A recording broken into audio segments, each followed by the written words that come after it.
மனுஷனுக்கு போற அழகு இருக்கு. தனியாலாம் போக மாட்டாங்க, கொத்து கொத்தாத்தான் போவா. கையில ஒரு நம்பட்டி, தலையில ஒரு கூடை, ஒரு அண்ணன் கூட ஒண்ணு எடுத்துக்கிட்டு கொண்டு போய் குளத்திலேயே கம்மாயிலே இறங்கிடுவான். இறங்கினவொடனே அவர் கையில ஒரு குச்சி உடனே கொடுத்துருவாங்க. அது அளந்து போடுறது. இதோட உனக்கு அங்கிட்டு, இதோட எனக்கு அளந்து போட்டு வெட்ட ஆரம்பிச்சாங்கன்னா சரி தாளிச்சு போடுவாங்க.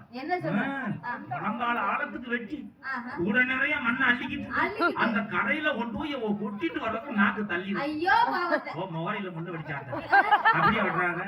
புல்லு கழிக்காம லேசா சேரி பண்ணி வச்சுட்டு எலி பறிச்சது மாதிரி லேசா சுரண்டி வச்சுட்டு அவங்க பார்த்த வேலைக்கு கொண்டு போன சோத்த புழக்க தின்னு விட்டு அந்த கூடையை தலைக்கு வச்சு தூங்கிடுவாங்க. நம்ம எப்பாவது அங்கிட்டு போனோம் வைக்கி எல்லாம் பிரஷர் வால்ல சேர்த்தது மாதிரி வரிசையா படுத்துறாங்க. இந்த வண்டி சேர்த்துக்கிட்டா தலையை சொல்லி உட்கார்ந்துக்கிட்டு கையில ஒரு நோட்டு ஒண்ணு கொண்டு போவாங்க. பெரிய கலெக்டர் உத்தியோகம்